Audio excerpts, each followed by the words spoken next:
ये सब समाजवादी पार्टी पर दबाव बनाने के लिए किया जा रहा है। और इमरान मसूद बहुत चालाक नेता है और बहुत बदतमीजी के साथ बात करते थे, चाहे मीडिया हो वैसे भी। जो आदमी इतना बदतमीज हो कि उसने भरे मंच से कहा कि और गठबंधन नहीं होगा तो दोनों को नुकसान होगा। तो गठबंधन तो संभावी है, समाजवादी पार्टी भी समझ रही है, कांग्रेस भी इस बात से इत्तेफाक रखती है कि मिलजुल करके ही चुनाव लड़ना ठीक है। देखिए, ओवैसी को लोग सुनना चाहते हैं, इसलिए भीड़ आई थी। ओवैसी को लोग वोट उनकी पार्टी को नहीं देना चाहेंगे। ये मुसलमानों को पता जो सुनने गए थे। वो बरिस्टर हैं, लंदन पढ़े लिखे, बढ़िया बोलते हैं, मुद्दों पर बोलते हैं, तर्कों के साथ बोलते हैं, लेकिन उनकी पार्टी सरकार बनाने की स्थिति में तो है नहीं यूपी में। तुम जहाँ के हो वही देखो, हैदराबाद का कहाँ उनका कौन। भारत के उच्च सदन लोकसभा में मानसून सत्र जारी है और ऐसे में चर्चाएं होनी आम बात है। और चर्चा की जब बात हो रही है तो इमरान मसूद सांसद है सहारनपुर से, उनसे पत्रकार ने पूछा कि राहुल गांधी और अखिलेश यादव की मुलाकात हुई थी, क्या लगता है कि गठबंधन की कोई बात हुई होगी, कोई चर्चा हुई होगी? बड़ी बेबाक अंदाज से बोला, अरे नहीं, मैं इतना बड़ा नेता नहीं हूं, मैं तो छोटा सा कार्यकर्ता हूं। इमरान मसूद ने ऐसा जवाब दिया।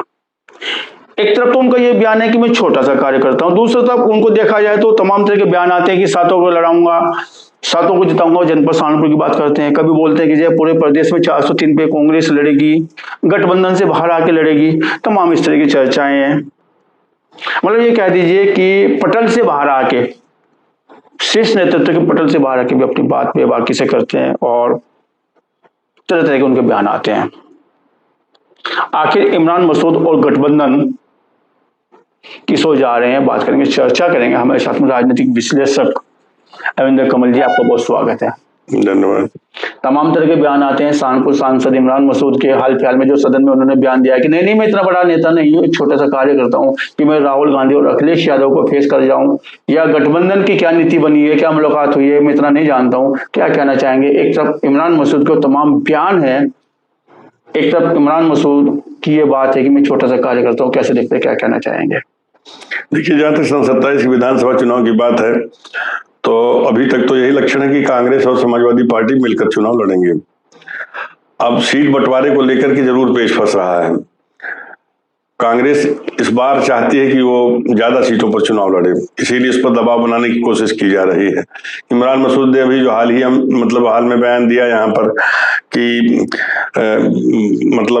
हमें किसी की और जरूरत नहीं है और यहाँ की 7 सीटों पर हमारे कैंडिडेट लड़ेंगे, तो ये सब एक तरह से दबाव की राजनीति है। इसमें ऊपर के जो पहली पंक्ति के लीडर हैं उनका भी ये इशारा होगा कि इस तरह के बयान दिए जाएं ताकि सपा मुखिया को प्रेशर में लिया जा सके। क्योंकि आप देखें तो सन 2012 के चुनाव में 17 के चुनाव में शायद कांग्रेस के भी 27-28 MLA थे। अब वो घट करके 1-2 पे आ गए हैं। तो कांग्रेस को लगता है कि हम अगर जमीनी वर्क करेंगे, उसने प्रयोग भी किए हैं, कुछ दलित नेताओं को शामिल किया है, तो पुराना वोट बैंक वो साधने की कोशिश में है।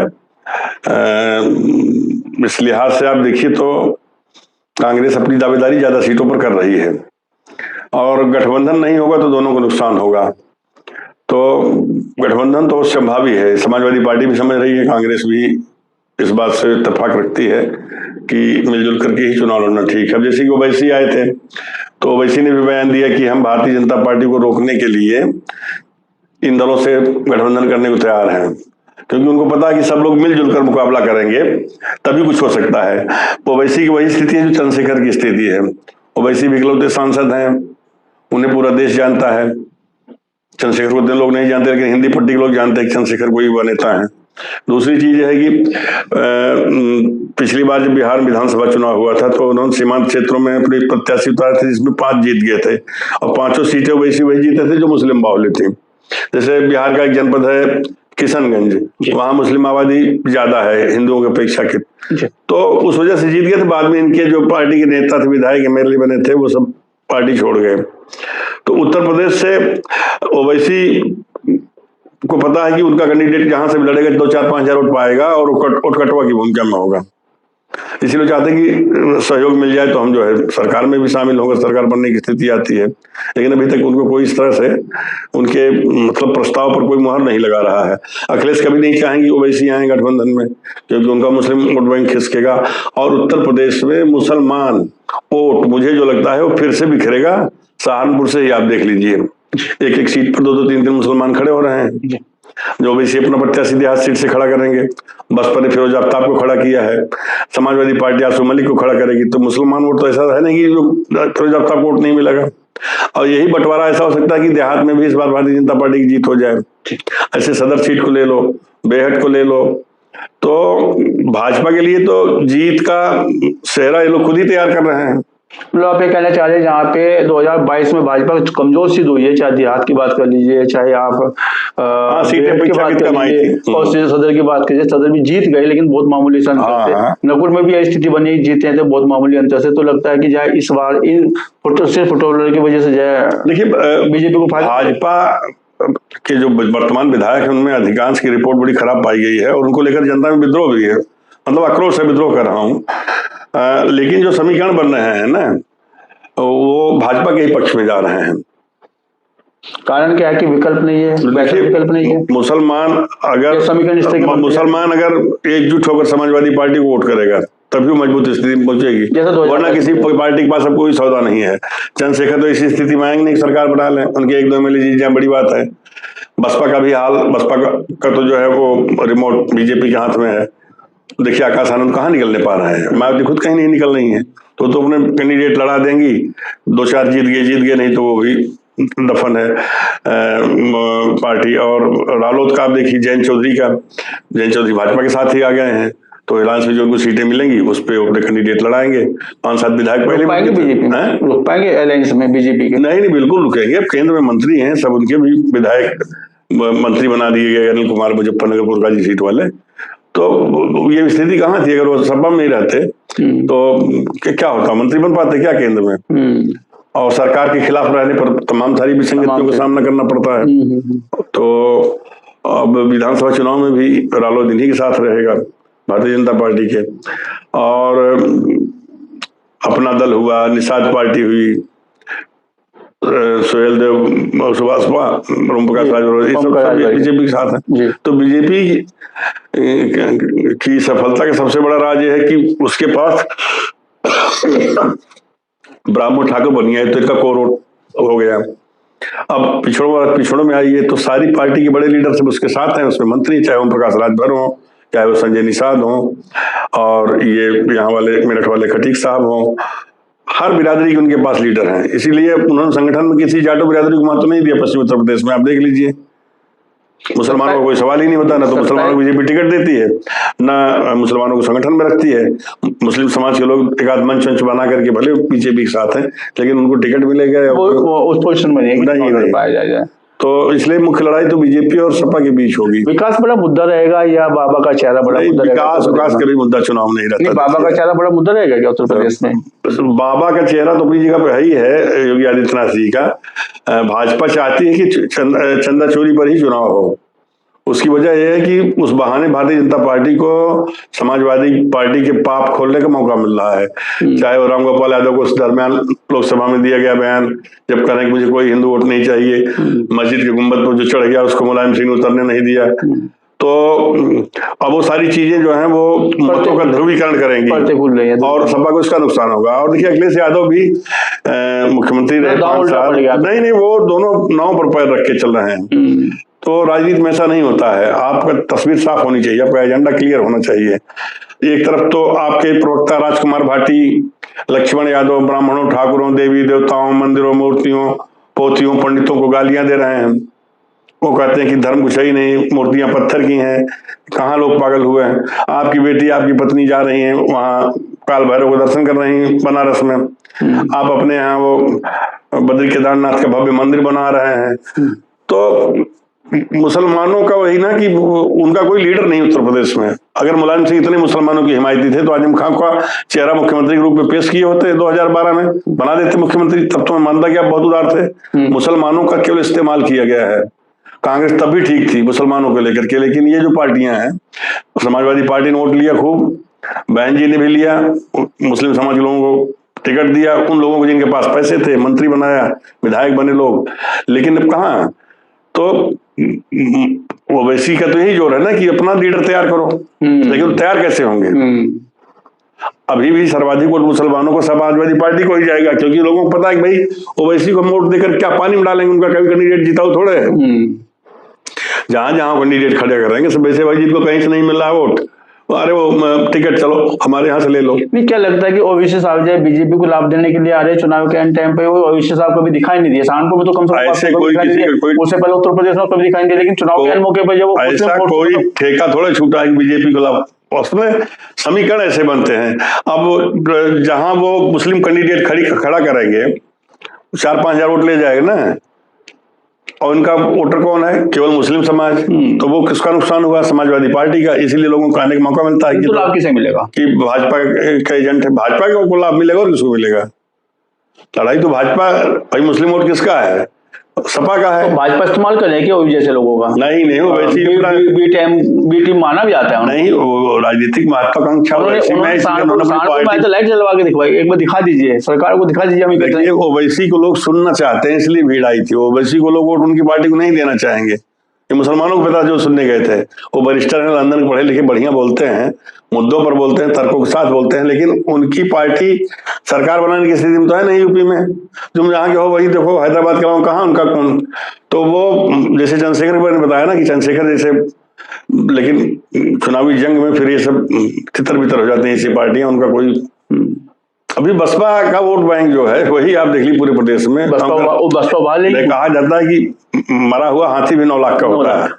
तो बसपा कितना भी हो जाए तो अभी उसकी चंद्रशेखर को तो बहुत ऊंचाई पार करनी होगी। नहीं, क्या लगता है कि बहन जी कुछ अपने बढ़ा पाएंगे इस बार, क्योंकि 0 पर खड़ी है बहन जी? बहन जी को तो ही जैसे अब तो इस बार केवल एक सीट थी उमाशंकर सिंह की पिछले चुनाव में, अब इस बार तो कुछ ऐसा लक्षण लग नहीं रहा है। हो सकता है कि 2-4 सीट मिल जाए, बाकी लेकिन तो बहुत बेहतर नहीं है। यहाँ बाकी कुछ वो खुद अपनी तरफ से प्रयास नहीं। चलिए वापसी लौटते हैं उसी मुद्दे पर जिस पर हमने बात शुरू की थी कि जिस तरह इमरान मसूद का बयान आया है सदन में जब मानसून सत्र चल रहा था कि अरे मैं तो छोटा सा कार्य करता हूँ, सहारनपुर में रहते हैं, यहाँ पे बात करते हैं, ऐसा लगता है कि गठबंधन ही इमरान मसूद साहब करेंगे, और सदन से इस तरह का बयान आता है कि नहीं उन्होंने तमाम तरह के पॉडकास्ट में या तमाम तरह के इंटरव्यू में बोला है कि हम 403 पे लड़ा लेंगे, कांग्रेस कमजोर नहीं है, हम बहुत मजबूत हैं, सहारनपुर में कोई समझौता नहीं होगा। मैंने पहले ही आपको बता दिया, ये सब समाजवादी पार्टी में दबाव बनाने के लिए किया जा रहा है, और इमरान मसूद बहुत चालाक नेता हैं। वो यहाँ कांग्रेस को नकुड़ सीट मिलेगी जहां तक मैं समझता हूँ, सदर सीट मिलेगी, बाकी सपा और देवबंद मिल सकती है, बाकी समाजवादी पार्टी ले जाएगी गठबंधन होने की स्थिति में। मतलब 4 सीटें और इमरान आप कह रहे हैं कि 4 सीटें कांग्रेस पे जाएंगे, आप ये कहना चाह रहे हैं? नहीं, 3 सीटें कांग्रेस पे जाएंगी, 4 सपा पे जानी चाहिए। और ये और बात है कि इमरान लड़ा दें अपने आदमियों को परोक्ष रूप से। कैसे लड़ा पाएंगे? अरे पार्टी से नहीं लड़ाएंगे, पार्टी बनने से, लेकिन इमरान के तमाम चंद्रशेखर जैसे लोगों की नहीं, हाँ आसपास लड़ा सकते हैं, वैसे निर्दलीय लड़ा दें।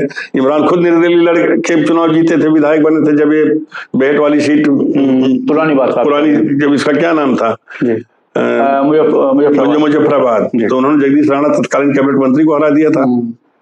तो लेकिन अब इमरान भी अपना कैंडिडेट खड़ा करेंगे और ओवैसी भी खड़ा करेंगे, तो भाजपा की जीत का जो थाल है ना, वो सजा उसके हाथ में दिया जाए बस। तो क्या आप ये कहना चाह रहे हैं कि इमरान मसूद जब भाजपा को फायदा देना चाह रहे हैं? इमरान स्लीपर सेल कहा जाता है उनको, अरविंद कमल भी इसी शब्दों से परोसे हैं क्या इमरान मसूद? नहीं, इमरान मसूद को उसको जो आप लोग कह रहे हैं कि भाजपा को फायदा पहुंचाना चाहते हैं, ऐसा नहीं है। हालांकि अपनी पार्टी फायदा, वो स्थिति ऐसी बन रही है कि है क्या कि हम नहीं जीतेंगे, तुमको भी नहीं जीतने देंगे। इमरान मसूद क्यों चाहेंगे ना खाएंगे तो ना खाने देंगे? नहीं, इमरान मसूद क्यों चाहेंगे दूसरा कोई और मुस्लिम लीडर पैदा हो उनके कद का, जबकि 2 MLA यहाँ पर हैं, आसू मलिक हैं, और इससे पहले हाजी फजल रहमान भी सांसद रहे हैं, मंसूर अली खान यहाँ से सांसद रहे हैं, तमाम सारे मुस्लिम लीडर। लेकिन काजी खानदान का भी कोई मुकाबला नहीं है। जब सहारनपुर में मुस्लिम राजनीति की बात होती है तो काजी खानदान, इमरान मसूद, यही तो होता है। इसी तरह से जब कैराना में मुस्लिम राजनीति की बात होती है तो अख्तर हसन परिवार, मनोवर हसन, उनकी बेटी इकरा हसन, नाहिद हसन, ऐसे हर जिलों में पश्चिम उत्तर प्रदेश में मुसलमानों की अपनी अलग लीडरशिप है, और कोई किसी पार्टी में, कोई किसी पार्टी में है, और उनका कोई एक मुखिया नहीं है। अगर आजम खान थे समाजवादी पार्टी में तो नसीमुद्दीन को पैदा कर दिया मायावती ने, उनकी भी खूब चली तपी जब तक सरकार थी।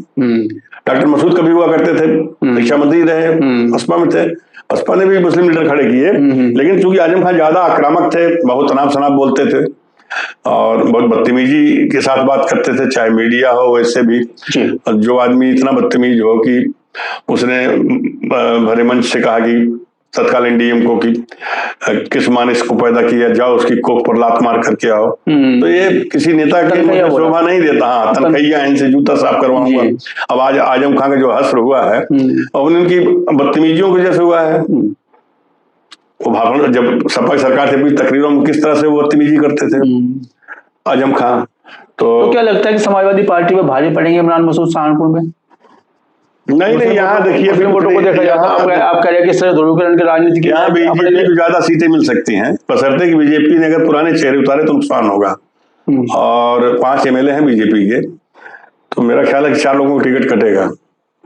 अच्छा, आंतरिक रिपोर्ट जो गई है। आप तो बहुत बड़ी बात कह रहे हैं। हाँ, मैं इसको लिख भी चुका हूँ खबरों में भी, और आपके मैं इस यूट्यूब चैनल के माध्यम से बता रहा हूँ। मुझे जो जानकारी है कटना चाहिए, क्योंकि उन लोगों की शिकायतें खनन माफियाओं से संलिप्तता, कॉलोनियां काटना और राशन कोटेदारों तक से पैसे वसूली, इस तरह की चीजें हैं। चलिए सर, मैं ये नहीं पूछते कि कटेगा किसका, मैं पूछ रहे हैं कि बचेगा किसका। अब नहीं, ये आप लोग नाम लेने से भाई देखिए, मैं कोई टिकट डिसाइडर तो हूँ नहीं, लेकिन ये उन लोगों को पता है जिनका टिकट कट रहा है। हाँ, तो 4 कंफर्म मान लें आप? 4 बिल्कुल मान लीजिए कि 4 टिकट बदले जाएंगे और पूरे उत्तर प्रदेश में 40% टिकट कटेंगे। ये तय कर लिया है नितिन नवीन ने भी और पंकज चौधरी ने भी। नहीं, ऐसे में क्या लगता है कि जब बीजेपी की गुटबाजी सामने आ रही है निकल के, चाहे वो सहारनपुर की बात की जाए या और तमाम जगह की बात की जाए, तो ऐसे में लगता है कि बीजेपी के टिकट कटने के बाद मुझे बीजेपी का परफॉर्मेंस बहुत अच्छा रहेगा चुनाव में, गुटबाजी तो बढ़ेगी। देखिए, गुटबाजी जब पुराने चेहरे से लोग थक जाते हैं, जनता का स्वभाव होता है, तो चाहते हैं कि नया चेहरा। और भाजपा मुख्यमंत्री बदल देती है चुनाव से पहले, तो विधायक हैं 4 मुख्यमंत्री भाजपा के बदले भी जाने हैं, बता रहा हूँ मैं आपको। मध्य प्रदेश, अब नहीं प्रदेश का नाम लूँ, 4 भाजपा शासित राज्यों के मुख्यमंत्री बदले ही जाने हैं। अब नई चीजें पेश की जाएंगी। यूपी आ सकता है? अब ये नहीं मैं कहूंगा यूपी आ सकता है, लेकिन 4 राज्य। आप तो अभी कई चुनाव होने, उत्तराखंड में होने, यूपी में होने, तो कहीं ना कहीं तो आप यही कहना चाह रहे हैं? नहीं, मैं मतलब किसी प्रदेश का नाम नहीं ले रहा हूँ। उसी तरह से जैसे कि मैंने कहा कि 4 विधायकों टिकट किसी का नाम नहीं ले रहा हूँ, लेकिन वो तो तय हो चुका है, लोगों को पता भी है, मीडिया में बातें हैं, हालांकि वो अभी ओपन नहीं की जा रही हैं, चेंजेस तो आने ही हैं। तो क्या लगता है कि इमरान मसूद बड़ा नुकसान देंगे समाजवादी पार्टी को सहारनपुर में? देखिए, समाजवादी पार्टी कांग्रेस अगर दोनों गठबंधन में जिसकी प्रबल संभावना है, तब क्या नुकसान देंगे इमरान मसूद? इमरान मसूद अपना कैंडिडेट खड़ा कर देंगे अगर, तो भाजपा को उसको फायदा हो जाएगा, तो है। लेकिन परिस्थितियां बताएंगे भी क्या समीकरण बनते हैं, क्या परिस्थिति बनेगी, अभी लंबा मतलब काफी समय है। लेकिन ये तय है कि जय भाजपा का ग्राफ बढ़ेगा सहारनपुर में और टिकट कट, भाजपा का ग्राफ तो बढ़े या घटे या उसी तरह रहे, लेकिन हमें लगता है कि उत्तर प्रदेश में बीजेपी ही सरकार बनाएगी फिर। हाँ, नेतृत्व तो बाबा का रहेगा। बाबा के नेतृत्व में चुनाव लड़ा जा रहा है अभी राजस्थान महाराज जी के, तो नेतृत्व और किसका है? उन्हीं के चेहरे पर तो चुनाव लड़ा जा रहा है। महत्वपूर्ण मुद्दे समीकरणों पे आपने इस वार्ता को, इस विश्लेषण को सुना, साफ स्पष्ट कहना है कि जय तय इमरान मसूद नहीं करेंगे, तय हाईकमान करेगा। और ये सही है कि छोटी छोटी जगह पर छोटे छोटे मुस्लिम नेताओं का अपना कैडर है, कुछ वोट उनके हाथ में रहते हैं और जिसका लाभ बीजेपी को मिल सकता है। साथ साथ इन्होंने एक बड़ी बात कही है कि 4 मुख्यमंत्री और उत्तर प्रदेश के जनपद सहारनपुर से कुछ विधायकों के टिकट कट सकते हैं। 40% तक की बात कह रहे हैं पूरे प्रदेश में टिकट कटने की। अब देखने वाली बात ये होगी जो अरविंद कमल जी ने कहा है इस इंटरव्यू के माध्यम से, वो कहाँ तक सत्यता होता है। आपने बात की, चर्चा की और बेहतर विश्लेषण किया। आपका बहुत धन्यवाद, बहुत शुक्रिया। आपको भी शुक्रिया।